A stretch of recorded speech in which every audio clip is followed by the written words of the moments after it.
Part 3 की शुरुआत में हम देखते हैं सिमोरी बालकनी में खड़ी होकर सोच रही थी मुझे काई से प्यार नहीं करना चाहिए था और अब मैं सिर्फ अपने बारे में ही नहीं सोचूंगी। फिर वो कुछ लड़कियों को ट्रेडिशनल कपड़े पहने जाते हुए देखती है तो उसे याद आता है कि आज तो कल्चरल फेस्टिवल है और सिमोरी काय और सेरेना को एक साथ इमेजिन करती है। वो चाहती है कि वो दोनों एक साथ हो जाए ताकि सिमोरी काय को भुला सके। तभी उसके पास आयुमी आती है जो उसे फेस्टिवल में साथ चलने के लिए बोलती है। वो दोनों खुशी खुशी साथ में फेस्टिवल के लिए निकल जाते हैं, पर इस बार काय को आने में थोड़ी देर हो गई थी इसलिए वो उन्हें चाहते हुए देख रहा था। फिर हम फेस्टिवल का सीन देखते हैं जहाँ सिमोरी आयुमी से जानना चाहती थी कि वो सेतु के साथ क्यों नहीं आई। आयुमी कहती क्योंकि मैं तुम्हारे साथ वक्त बिताना चाहती थी और मैं इसलिए कुछ नहीं कह रही थी क्योंकि अगर मैंने काय की बात की तो तुम उदास हो जाती। साथ ही आयुमी ये भी कहती है अब से अगर तुम उदास हुई तो मुझे जरूर कहना। ये सुनकर सिमोरी सोचती है वो उसकी कितनी फिक्र करती है। तभी एक लड़की सेरेना को देखकर उसकी तारीफ कर रही थी और सेरेना को देखकर सिमोरी सोच रही थी कि काय उसके साथ क्यों नहीं आया। सेरेना की दोस्त भी उससे काय के बारे में पूछती है। इस पर सेरेना बताती है वो ऐसा क्यों चाहेगा क्योंकि उसके पास पहले से ही सिमोरी है। ये सुनकर वो सोचती है ऐसा कैसे हो गया। तभी आयुमी उसके लिए कॉटन कैंडी लाती है और पीछे से सेतु उनके पास आकर कहता है मैंने तुम्हें फाइनली ढूंढ ही लिया। तो आयुमी पूछती है तुम यहाँ क्या कर रहे हो और ऐसे ब्याज में सिमोरी के साथ घूम रही हूँ। सेतु इसकी वजह पूछता है तो आयुमी सिमोरी को वहीं रुकने बोलकर उससे बात करने चली जाती है। सिमोरी वहाँ से जा ही रही थी कि काय उसे रोक लेता है। सिमोरी उसे देखकर भागने लगती है। काय उसे रोकने कहता है लेकिन वो भागती जा रही थी और जब वो उसे रोक लेता तो सिमोरी रो रही थी। वो उसके आंसू पोंछते हुए पूछता है तुम रो क्यों रही हो। इस पे वो झूठ बोलती थी कि आज कुछ अच्छा हुआ है। फिर वो वहाँ से जाने लगती है तो काय उसका हाथ पकड़ कर उसके साथ जाना चाहता था। सिमोरी उसका हाथ छोड़ने के लिए कहती है। इस पे वो कहता है कि तुम अपना हाथ खुद ही छुड़ा लो और फिर तुम यहाँ से जा सकती हो। इस पे सिमोरी कहती है मुझे ये सब पसंद नहीं इसलिए मुझे जाने दो। तो काय कहता है तुम्हें तो ढंग से झूठ बोलना भी नहीं आता और क्या तुम्हारे पास फोन है भी या नहीं। तुम्हें पता भी तुमसे कांटेक्ट करना कितना मुश्किल है। आज मैं तुम्हें इनवाइट करना चाहता था लेकिन मुझसे पहले आए मैं तुमसे मिल गई। उसी वक्त सिमोरी काय से अपना हाथ छुड़ाकर कहती है कि मुझे सेरेना को ढूंढना होगा। वो सोच रही थी कि अब मैं पीछे नहीं हट सकती और हर कोई ये जानता है कि मैं अपनी फीलिंग्स को छुपा रही हूँ। फिर उसे सेरेना और आयुमी एक साथ मिल जाती है। वो तुरंत सेरेना से कहती है मैं काय से प्यार करती हूँ और झूठ बोलकर सिचुएशन खराब करने के लिए मुझे माफ करना। इस पे सेरेना उसके लिए बहुत ज्यादा खुश थी। वो कहते हैं मैं अक्सर सोचा करती थी कि तुम झूठ क्यों बोल रही हो लेकिन सच तो ये है कि मैं भी अपने फीलिंग को लेकर हमेशा झूठ बोलती थी। तभी सिमोरी रोने लगती है लेकिन ये उसके खुशी के आंसू थे क्योंकि उसने अपने मन की बात रखी। उसी वक्त आतिशबाजी शुरू हो जाती है जिसे देखकर आयुमी खुशी के मारे रोने लगती है। इसके कुछ दिनों बाद हम देखते हैं सिमोरी बीच पर होती है और वहाँ बाकी सारे स्टूडेंट्स भी मौजूद थे। फिर आयुमी उसे देर से इनवाइट करने के लिए सॉरी बोलती है और कुछ लड़के उससे पूछते हैं कि तुमने स्विम सूट क्यों नहीं पहना। कहती क्योंकि मुझे इसमें कॉन्फिडेंट फील नहीं होता। तभी काय भी वहाँ आता है और इसके डोले सोले देखकर सिमोरी शर्माते हुए अपना मुंह दूसरी तरफ मोड़ लेती है। तो काय पूछता है तुम उधर क्या देख रही हो। वो कहती है मुझे नहीं पता मैं किधर देखूं। तो काय उसका चेहरा अपनी ओर करते हुए बोलता है तुम्हें धीरे धीरे इसकी आदत हो जाएगी। इसके बाद सभी पानी में मस्ती कर रहे थे और सिमोरी उन्हें दूर से देख रही थी। थोड़ी देर खेलने के बाद वो लोग वापस आ जाते हैं और कुछ बात कर रहे होते तभी वो लोग ओगनी को देखते हैं। तो बस सेरेना को ही घूरे जा रहा था और बाकी सब सेरेना को प्रोटेक्ट करने का सोचते हैं और सिमोरी भी इसमें साथ देना चाहती थी। तो एक लड़का कहता है तुम इस जॉब के लिए परफेक्ट हो क्योंकि तुमने पहले भी सेरेना को बचाया था। लेकिन काय उसे इन सब चीजों से दूर रहने के लिए कहता है। तो वो कहती है हाँ तुमने सही कहा मैं झूठ का ही बीच में घुस रही थी। फिर सिमोरी अकेले वॉक पे जाना चाहती थी तो आई मुझसे कहती कि मैं नहीं चाहती कि पिछली बार की तरह कोई गुम हो जाए। इस पे सिमोरी अपना नया फोन उन्हें दिखाती है और फिर वो लोग नंबर एक्सचेंज करते हैं। सेरेना सिमोरी का नंबर ट्विंसी के नाम से सेव करती है क्योंकि वो दोनों ही काय से क्लोज है। इस पे सिमोरी को सेरेना के लिए बुरा लगता है और सेरेना उससे कहती है तुम्हें खुद के बारे में इतना नेगेटिव नहीं सोचना चाहिए और इसे ओपनली और प्राउडली एक्सेप्ट करना चाहिए। ये बात सिमोरी भी मानती है और फिर सब हंसने लग जाता है। इधर काय लेमन सोडा पी रहा था तभी उसके पास लड़के आते और उससे पूछते कि क्या तुम सिमोरी का ख्याल रख रहे थे कल्चरल फेस्टिवल में। ये सुनकर काय तो अपनी ड्रिंक को गल देता है और कहता है कि ऐसा कुछ भी नहीं हुआ। तो वो लड़का कहता है तुम्हें स्कूल के बाहर सिमोरी का ख्याल रखने की जरूरत नहीं है। वहीं उसका दूसरा दोस्त कहता है कि ये तो सेरेना के साथ नाइंसाफी है। तुम कभी एक को प्रोटेक्ट करते तो कभी दूसरे को। इसमें तुम यह कहता है काय पहले से ही अपनी चॉइस को लेकर क्लियर है। वहीं काय काफी गहरी सोच में डूबा था। फिर हम सिमोरी को देखते जो अकेले में सोच रही होती कि मैं आखिरी बार ऐसी जगह पर जूनियर हाई स्कूल में अपने मम्मी पापा के साथ आई थी और मैं नहीं चाहती थी कि उस वक्त मैं अपने क्लासमेट से टकरा जाऊँ इसलिए मैं हमेशा बहाने बना दिया करती थी। तभी वहाँ उसके पुलिस आते जो उसे देखकर कहते कि मैं इसे यहाँ देखना नहीं चाहती। सिमोरी कहती है इसलिए मैं बीच में नहीं आया करती थी पर फिर भी उसे काय की बात याद आती है और वो उन्हें आवाज लगाकर कहती है कि तुम लोग कैसे हो। इस पे एक लड़की कहती है तुम इतना नॉर्मली कैसे बात कर सकती हो और वहाँ से जाने लगते हैं। तो सिमोरी उनका पीछा करती है और उनसे कहती है कि मैंने तुम सबको बहुत दिनों से स्कूल में नहीं देखा। वो कहते तुम्हारे कारण हमारे लिए वहाँ रहना मुश्किल हो गया था तो हमने ड्रॉप आउट ले लिया। इस पे सिमोरी उनसे माफी मांगती है पर उन्हें लगता है कि सिमोरी उन्हें चढ़ा रही है। तभी उसका बॉयफ्रेंड वहाँ आता है जिसने सिमोरी को उसके क्लास में तंग किया था। उसे देखकर वो डर जाती है पर उससे ज्यादा तो वो लड़का डरा हुआ था और वो पूछता है क्या काय भी आए। सिमोरी कहती है हाँ। ये सुन के तो वो और भी डर जाता है। फिर उसके बंदे सिमोरी से पूछती है तो तुम लोग साथ आ ही गए। सिमोरी चिल्लाकर कहती है हाँ हम साथ है। इस पे वो कहती है तुम काफी अनोइंग हो पर पहले से कम। ये सुन के सिमोरी खुश हो जाती है। वहीं आयुमी और यूरो भी उन्हें काफी हैरानी से देख रही थी कि सिमोरी ने कितनी आसानी से अपने पुलिस को हैंडल किया। वहीं सेरेना भी सोचती है मुझे भी अपने पास से मूव ऑन करना चाहिए। उस वक्त काय उससे कहता है सेरेना मुझे तुमसे कुछ बात करनी है। फिर वो लोग किनारे पे जाने लगते हैं। जैसे सिमोरी भी देख रहे थे उसके बाद फिर सेरेना काय से कहती है कि मैं अब भी तुमसे प्यार करती करती हूँ। मैंने सोचा था मैं अब भी तुम्हारे लिए उतनी स्पेशल हूँ, लेकिन मैं गलत थी। तुम तो मेरी हेल्प सिर्फ इसी उम्र की वजह से कर रहे थे। फिर वो पूछते काय क्या तुमने सच में जूनियर हाई स्कूल में मुझसे प्यार किया था? वो कहता है हाँ करता था। फिर सेरेना उसे थैंक्स कहकर वहाँ से जाने लगते और उसकी आंखों में आंसू आ गए थे। हाँ, उसके दोस्त भी ये सब सुन रहे थे और सेरेना उसे देख लेती है तो सब बाहर आकर उससे माफी मांगते हैं। इधर इसी बैठी होती है तभी काय उसके पास आता है और उसी वक्त वो लड़का आकर पूछता है तुमने सेरेना को रिजेक्ट क्यों कर दिया? इसी ये सुन के हैरान हो जाते हैं और वो भी इसकी वजह पूछती है तो काय कहता है कि कभी कभी हमें पता नहीं होता कि हम क्या फील करते हैं, लेकिन तुम इस बारे में चिंता मत करो। वहीं सेरेना इसी को मैसेज करके बता देती है कि वो अब घर जा रही है। तो उसकी दोस्त कहते तुम इसी में इतना इन्वॉल्व क्यों हो रही हो और काय भी तुमसे दूर होता जा रहा है और मुझे ये सब अच्छा नहीं लग रहा। तो सेरेना कहती है तुम समझ जाओगी जब काय मेरे साथ होता है तो मैं कमजोर पड़ जाती हूँ। फिर उसे इसी का काफी लंबा चौड़ा मैसेज आता है और वो लोग इसे देखकर काफी फनी रिएक्शन देते हैं। फिर इसी अपने घर आ जाती है जहाँ उसे आयुमी का मैसेज आता है जिससे वो काफी खुश हो जाती है और साथ ही सेरेना भी उसे मैसेज करके काय और उसके रिलेशन के बारे में बात करती है और वो पूछती है क्या मैं तुम्हें काय का नंबर सेंड कर दूं? इसी कहती है मैं उसे खुद ही ले लूंगी। फिर वो सोचती है इसके लिए तो मुझे उससे मिलना होगा और आखिर में उसे मिलकर क्या कहूंगी। फिर वो बाहर जा रही थी और उसके पापा पूछते तुम कहीं जा रही हो? वो कहती है हाँ मैं बुक स्टोर जा रही हूँ। इस पे वो कहते चलो मैं भी तुम्हारे साथ चलता हूँ। तो वो कहते कोई नहीं मैं खुद ही चली जाऊंगी। इधर काय अपने दोस्तों के साथ होता है और कुछ लड़कियां उसे देख रही थी तभी वो इसी को बुक स्टोर जाते हुए देखता है और वो भी उधर जाने लगता है। वहीं इसी अपनी मम्मी के लिए बुक लेना चाहती थी पर वो बुक थोड़ी ऊपर रखी थी तो काय उसे बुक निकाल कर दे देता है। उसे वहाँ देखकर इसी सरप्राइज हो जाती है। फिर वो लोग एक कैफे में बैठते हैं जहाँ इसी बस काय को ही देख के जा रही थी और जब काय उसकी तरफ देखता है तो वो फिर से अपना मुंह मोड़ लेती है। फिर काय उसे पूछता है तुम उन बुलेट से बीच पे क्या बात कर रही थी? इसी कहती है मैं बस उनका हालचाल पूछ रही थी क्योंकि मैंने उन्हें बहुत दिनों से स्कूल में नहीं देखा था और उन्होंने स्कूल छोड़ दिया। ये सुन के काय कहता है मैं ये पहले से ही जानता था और ये अच्छा हुआ अब वो तुम्हें परेशान नहीं कर सकेंगे। इसी कहती है मैं तो उन्हें भूल ही गई थी क्योंकि मेरी सारी अटेंशन तुम पर थी। काय ये सुन के स्माइल करता और पूछता है क्या तुम अब आयुमी और बाकी सबके साथ वक्त बिता रही हो? इस पे वो बताती है मैं नहीं जानती कि मैं उन्हें मेरे साथ चलने के लिए कैसे मनाऊं और अगर उन्हें मेरे साथ जाना अच्छा नहीं लगा तो। काय उसे समझाता है ऐसा कुछ नहीं है क्योंकि मुझे तो तुम्हारे साथ रहना काफी अच्छा लगता है और तुम झूठ का इतना सोच रही हो। तभी काय के दोस्त उसे बुलाने आता है और वो उसके साथ चला जाता है। तब जाके इसी के दिमाग की बत्ती जलती है कि उसने तो काय से उसका नंबर ही नहीं लिया। वहीं एक लड़की काय को जाना चाहती थी तभी इसी दौड़कर उसके पास आती है और वो काय से नंबर मांगती है। काय इस बात से खुश था और वो अपने दोस्तों को जाने बोलता और इसी से नंबर एक्सचेंज कर लेता है। फिर वो बताती ये फोन मुझे हाई स्कूल की शुरुआत में ही मिल गया था। तो काय पूछता है क्या अब हम साथ में हैंग आउट कर सकते हैं? इसी इस बारे में सोचने लगती है। इस पे काय कहता है पहले तुम अपने पापा से परमिशन ले लेना और मुझे लगता है जब तक मैं तुम्हें मैसेज नहीं करूंगा तब तक तुम भी मुझे मैसेज नहीं करने वाली। वो कहते ऐसा नहीं है मैं तुम्हें जरूर मैसेज करूंगी, वो भी तब जब मुझे कोई जरूरी काम होगा। इस पे काय हंसते हुए कहते तुम पहले से काफी बेहतर हो गई हो और मुझे तुम कभी भी मैसेज कर सकती हो। इसके बाद इसी मेरे घर आ जाती है और वो बहुत खुश थी। फिर वो अपने पापा से हैंग आउट के लिए पूछना चाहती थी तभी उसकी मम्मी कहती है तुम अपने पापा के साथ भी बुक स्टोर जा सकती थी। इस पे उसके पापा बताते मैंने पूछा था पर इसने मना कर दिया था। जैसे इसने बीच और आतिशबाजी में जाने से भी मना किया था वो उसे ये भी कहते कि ये अच्छी बात है कि तुम इस बार सब कुछ अपने दोस्तों के साथ एंजॉय कर रही हो, लेकिन मैं भी काफी अकेला हो जाता हूँ और शायद अब तुम मेरे साथ नहीं घूमना चाहती। ये सुन के वो हैंग आउट के लिए नहीं पूछती। फिर हम इसी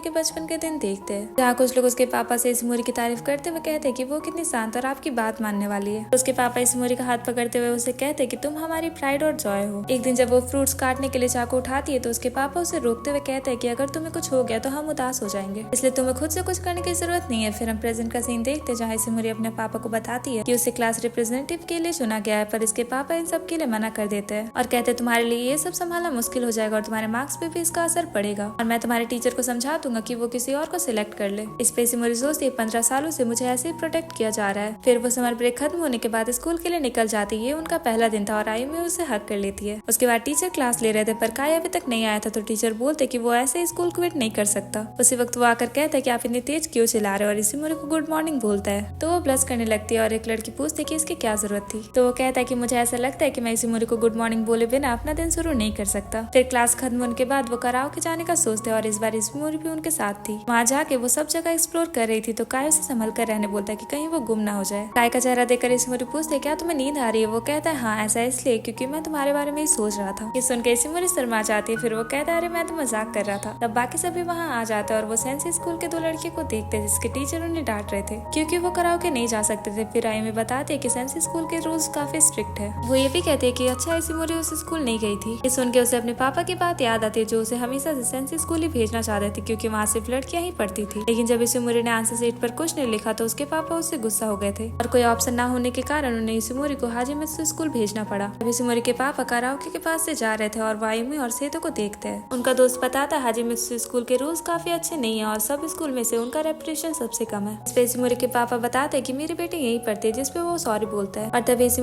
भी बाकी सब सबके साथ बाहर आती है और वो दोनों एक दूसरे को देखकर हैरान थे। इसके बाद उसके पापा यहाँ से चले जाते हैं और फिर इशिमोरी काई से पूछते क्या मैं अपने पापा को धोखा दे रही हूँ। इसके बाद घर पे उनकी मम्मी उन्हें बताती है कि इशिमोरी आज कराओके गई थी। तो उसके पापा पूछते किसके साथ, वो बताती है अपने दोस्तों के साथ। इस पे वो कहते मैंने कभी नहीं सोचा था कि तुम उन लोगों से दोस्ती करोगी जो काफी अजीब है और अपने बालों को कलर्स करते, इसलिए तुम्हें ये स्कूल चेंज करना होगा। इशिमोरी ये सुनकर काफी हैरान थी। दूसरे दिन वो क्लास नहीं गई थी तो सब टीचर से उसके बारे में पूछते तो वो कहते कि थोड़ी देर पहले इशिमोरी के पापा आए थे और वो स्कूल चेंज करवाना चाहते हैं। ये सुनकर सभी शौक हो जाते हैं। वहीं इशिमोरी अपने कमरे में बैठी सोच रही थी कि जब उसने स्कूल चेंज करने से मना कर दिया तो उसके पापा उसे कहते हैं कि क्या तुम उस पीले बालों वाले लड़के की वजह से मुझे मना करी, जिसपे वो बताती कि उसने मेरी बहुत मदद की और वो मेरे लिए काफी स्पेशल है, इसलिए उसे रूम में बंद कर दिया जाता है। क्लास में स्टूडेंट इशिमोरी के ट्रांसफर का रीजन पूछते हैं। उनके टीचर बताते कि उसके पापा का कहना है कि इशिमोरी को क्लास में बुली किया जाता था और उसे सभी स्टोन कहकर चिढ़ाते थे। ये बात कोई भी नहीं मानता क्योंकि सबको पता था कि किसी ने भी ऐसा कुछ नहीं किया है। फिर आयुम इशिमोरी के सपोर्ट में कहते कि वो हमारे बारे में ऐसा कुछ नहीं बोल सकती। और स्कूल के बाहर इशिमोरी के पापा जा रहे थे तभी आयुम उनसे कहती है कि आपको जरूर गलतफहमी हुई होगी, हमने कभी भी उसे बुली नहीं किया। इसके जवाब में वो कहते हैं कि मुझे दूसरे बच्चों ने सारा सच बता दिया है। फिर एक लड़की कहती है कि इशिमोरी को जूनियर हाई स्कूल में बुली किया जाता था और हम वैसे बिल्कुल भी नहीं है। उसके पापा को समझ नहीं आता कि ये क्या कह रहा है क्योंकि इशिमोरी ने तो बिना कुछ बोले लगातार 3 साल तक जूनियर हाई स्कूल गई थी और वो भी एक स्माइल के साथ। इतना कहकर वो वहाँ से चले जाता है और उन्हें मनाने की कोशिश उनकी बेकार हो जाती है। फिर काय उनके गाड़ी के पास खड़ा था तो वो कहते कि तुमने मेरी बेटी को क्या सिखाया है। काय कहता है कि मैंने उसे कुछ भी नहीं सिखाया। फिर वो उसे वार्न करते कि आइंदा इशिमोरी के पास से मत दिखना। दूसरी तरफ हम देखते कि इशिमोरी सेंसी स्कूल का एंट्रेंस एग्जाम पास कर जाती है, पर जब वो रास्ते में अपने दोस्तों से मिलती है तो वो इशिमोरी को नहीं पहचानते और ये उसका एक बुरा सपना होता है। फिर आयुम उसे कॉल करके बोलती है कि तुम हमें छोड़कर मत जाना। तभी दूसरी लड़की कहती है कि तुम हमारे साथ ये सब क्यों कर रही हो। तभी उसके पापा कमरे में आ जाते हैं और उसका फोन छीन लेते हैं। इशिमोरी उनसे कहते कि मेरे लिए इस स्कूल के लोग बहुत ही जरूरी है, इसलिए मैं ट्रांसफर नहीं लेने वाली। तो उसके पापा कहते हैं कि इसका मतलब तुम्हारी नजर में मेरी अहमियत कुछ भी नहीं है, तो तुम्हारा जो मन हो वही करो। और उसका फोन साथ में ही लेकर चले जाता है। काय उसे कॉल करने की कोशिश करता है पर उसका कॉल कोई नहीं उठाता। इशिमोरी अपने कमरे में बैठी सोचती है कि क्या मुझे कुछ पाने के लिए कुछ खोना पड़ेगा और उसे कुछ समझ नहीं आ रहा था कि अब वो क्या करे। तभी खिड़की से कुछ आवाज आती है और वहाँ पर काय होता है। इशिमोरी उसे देखते ही रोने लग जाते हैं और काय उसे शांत कराते हुए उसके पापा की गलतफहमी के बारे में बताता है जो कुछ उन्होंने स्कूल में कहा था। इशिमोरी कहती है अब मुझे पापा और अपने दोस्तों में से किसी एक को चुनना होगा। इस पे काय कहता है कि हर कोई अपनी जगह पर सही है और तुम्हें इन दोनों रिश्तों को टूटने से बचाना होगा और क्या तुम ये सब संभाल पाओगे। इशिमोरी उसकी बातों से अच्छा फील करती है और वो इसके लिए तैयार थी। फिर काय जाते हुए पूछता है कि मैं तुम्हारे लिए क्या हूँ। तो वो मन में कहती है कि तुम वो हो जिससे मुझे प्यार है। दूसरे दिन जब इशिमोरी के पापा घर पर नहीं होते तो वो घर से बाहर आ जाती है और काय से मिलना चाहती थी उसे कुछ बताने के लिए। वहीं उसके सारे दोस्त इशिमोरी की फिक्र कर रहे थे, जहाँ आयुमी बताती है कि उसने कभी भी अपने पुलिस के बारे में किसी को भी नहीं कहा और हमेशा खुद ही से बर्दाश्त करती रही, लेकिन इस बार वो अकेली नहीं होगी, मैं उसकी मदद जरूर करूंगी। फिर सभी उसके घर जाकर उसकी मम्मी को सब कुछ सच बता देते हैं। इधर इशिमोरी को काय नहीं मिलता पर उसे आते वक्त उसके पापा वहाँ मिल जाते हैं और वहीं उसके दोस्त और उसकी मम्मी भी आ जाती है। इस बार इशिमोरी कुछ भी झूठ नहीं बोलना चाहती थी और अपने पेरेंट्स को सब कुछ सच बताती है कि कैसे जूनियर हाई में उसे बुली किया जाता था और वहाँ उसके एक भी दोस्त भी नहीं थे और उसने आज तक सब कुछ झूठ ही कहा। ये सुनकर उसके मम्मी पापा रोने लगते हैं। तभी उसके पुलिस आकर बताते कि हम ही इसे जूनियर हाई स्कूल में बुली किया करते थे। इस पे उसके पापा बहुत गुस्सा थे पर पहले वो उन्हें अपनी पूरी बात सुनने के लिए बोलती है और बताती है कि पहले इशिमोरी बहुत ही अनोइंग हुआ करती थी, लेकिन बीच पर उसने हमसे नॉर्मली बात की, जबकि पहले तो वो हमारे पास सांस लेना भी भूल जाती थी और इसे ये हौसला उसके दोस्तों ने ही दिया है। फिर इशिमोरी उनसे कहते हैं कि आप मेरा ट्रांसफर मत करवाइए, मैं इसी स्कूल में रहना चाहती हूँ। तो उसके पापा उसके सभी दोस्तों से माफी मांगते हैं और उसका ख्याल रखने के लिए शुक्रिया भी कहते हैं। फिर सभी अपना नाम उसके पापा को बताते हैं और आखिर में काय कहता है कि मैं काय म्यूरा हूँ जिस इडियट ने इशिमोरी का ख्याल रखा। इस पे उसके पापा कहते कि मैंने अभी तक तुम्हें माफ नहीं किया। उसके बाद दूसरे दिन इशिमोरी सबसे पहले स्कूल आ जाती है और अपने दोस्तों से माफी मांगने की प्रैक्टिस कर रही थी। तभी वहाँ काय आ जाता है जिसे अचानक से देखकर वो डर ही जाती है। फिर काय उसे गुड मॉर्निंग विश करता है, तब तक बाकी सभी वहाँ आ जाते हैं और आई में कहते कि हम तुम्हारा वेलकम करने के लिए इतनी जल्दी आए हैं। इशिमोरी उनसे माफी मांगना चाहती थी पर वो लोग उसे मना कर देते हैं। देन टीचर वहाँ आकर बताते कि इशिमोरी के पापा अभी यहाँ से गए। वो सबको शुक्रिया कहना चाहते थे पर उनकी पत्नी ने उन्हें ऐसा करने से मना कर दिया ताकि वो फिर से कुछ गलत ना बोल दे। ये सुनकर तो सभी हंसने लगते हैं और कहते हैं कि हमें भी इतना ख्याल रखने वाले पेरेंट्स चाहिए। उसके बाद फिर उनकी सीटिंग अरेंजमेंट चेंज हो जाती है और इशिमोरी को कहीं और पे सीट मिल जाती है। वहीं मरीन को काय के बगल वाली सीट मिली थी, इसलिए वो बहुत खुश थी और काय से कहती कि चलो हम दोस्ती करते हैं। अरे नहीं, चलो हम डेट करते हैं। उसके बाद क्लास खत्म होती है और जब इशिमोरी टीचर से मिलकर दोबारा क्लास जाती है तो वहाँ काय सोया होता है। उसे देखकर इशिमोरी सोचती है ये तो हमेशा सोता ही रहता, शायद घर पर इसकी नींद पूरी नहीं हो पाती। वो उसे ही देख रही थी और धीरे से कहती है काय आई लव यू। उसी वक्त काय जाग जाता है और इशिमोरी डर जाती है। फिर काय उससे टाइम पूछता है और वो बताती है कि 4:30 हो रहा है। फिर वो अपनी सीट पर जा ही रही थी तभी काय उसका हाथ पकड़ लेता और उससे पूछता है कि तुम कहाँ जा रही हो। इशिमोरी सोचती है ये ऐसा क्यों पूछ रहा है। फिर काय कहता है अच्छा मैं तो भूल ही गया था कि हमारी सीट एक्सचेंज हो गए। इस पे इशिमोरी कहती है अगर मुझे तुम्हारे पास सीट मिलती तो मैं यहाँ जरूर बैठती। तो काय कहता है कि तुम अभी क्यों नहीं बैठ जाते और यहाँ पर अभी कोई भी नहीं है। पर इशिमोरी इसिमोरी ऐसा नहीं करती, वो उसके बगल की सीट को खुद से पाना चाहती थी। फिर काई बताता है सभी कराओके गए और उन्होंने मुझे तुम्हें वहाँ आने के लिए कहा है, लेकिन अभी काफी लेट हो गया, पर तुम मुझसे मिल तो सकती हो। इस पे इसिमोरी कहती है अब मैं 6 बजे तक बाहर निकल सकती हूँ। तो काई कहता है अच्छा तुमने मुझे उठा दिया, वरना वो लोग इंतजार करते ही रह जाते। वो ये भी कहता है कि वैसे मैं बहुत दिनों से स्टोरेज रूम नहीं गया हूँ, तो शायद लंच के टाइम कल मैं वहाँ जा सकता हूँ। ये सुनकर इसिमोरी भी उसके साथ जाना चाहती थी। तो काई कहता है और अगर मैं ना कर दूँ तो फिर भी इसिमोरी वहाँ आना चाहती थी। तो काई उसकी बात मान जाता है। उसके बाद वो लोग कराओके पहुंच जाते हैं जहाँ उसके पुलिस भी आए थे। तो इसिमोरी उन्हें थैंक्स बोलती है। इस पे कोसीमा कहते कि इस बात से मैं इम्प्रेस हूँ कि तुम्हें मेरा नाम याद है। इसके जवाब में इसिमोरी कहती कि कोई भी इंसान अपनी जिंदगी भर में कभी भी अपने पुलिस का नाम नहीं भूलता। कोसीमा बाकी सबको भी उसे थैंक्स करने के लिए कहती है। तो आयुमी कहते कि अगर इसिमोरी ने तुम्हें माफ कर दिया तो अब हमारा तुमसे कोई लेना देना नहीं है। इसके बाद कोसीमा काई से कहते कि मैंने रात को तुम्हें कुछ बुरे लोगों के साथ घूमते देखा, और क्या तुम रात भर घर नहीं जाते? तो आयुमी कहती है कि इसका मतलब क्या है। वो बताती है कि मैं तो बस सच जानना चाहती थी। तो सभी उसके बात को इग्नोर करके वहाँ से आगे बढ़ जाते हैं, पर इसिमोरी अभी वहीं खड़ी थी। फिर हम नेक्स्ट डे का सीन देखते हैं जहाँ काई नया फोन लाया था। वो कहता है कि मेरा पुराना फोन बिल्डिंग से नीचे गिर गया था, इसलिए मैंने ये फोन ले लिया। तो एक लड़का कहता है कि मेरा भी फोन दूसरे फ्लोर से नीचे गिर गया था, पर उसे तो कुछ भी नहीं हुआ। तो उसका दोस्त उसे बताता है कि काई 9th फ्लोर पर रहता है। ये सुनकर वो काई का घर देखना चाहता था, पर काई उसे आने से मना कर देता है। इसिमोरी काई को देखकर सोचती है कि कभी वो बच्चों की तरह हंसता है और दूसरे पल गहरी सोच में डूब जाता है, और कभी कभी तो वो बहुत ही शांत रहता है, और जब मेरी नजरें उससे हटती है तो वो कहीं गायब हो जाता है। फिर वो काई को ढूंढते हुए स्टोरेज रूम पहुंच जाती है, लेकिन उस जगह को बंद कर दिया गया था। तो टीचर इसिमोरी को आकर बताते कि काई ने मुझे बताया कि कोई स्टोरेज रूम में घुस रहा था, इसलिए मैंने उसे बंद कर दिया। ये सुनकर इसिमोरी सोचती है जब भी हम एक दूसरे के करीब आने लगते तब वो मुझसे दूर चला जाता है। दूसरे दिन भी क्लास में वो उसी बारे में सोच रही थी, और आज भी काई अभी तक क्लास नहीं आया था। तो जब उसे कॉल करता है तो काई कहता है कि मैं अभी सो रहा हूँ, और ये सुन के सभी हंसने लग जाते हैं। फिर एक लड़का टीचर से पूछता है कि आप उसे कुछ क्यों नहीं कहते, क्योंकि वो काफी अच्छा दिखता है। टीचर भी इस पे हाँ बोलते हैं। फिर सब काई की बातें करने लगते हैं और कहते हैं कि वो हमेशा सोता ही रहता है, शायद वो पूरी रात बाहर ही रहता है।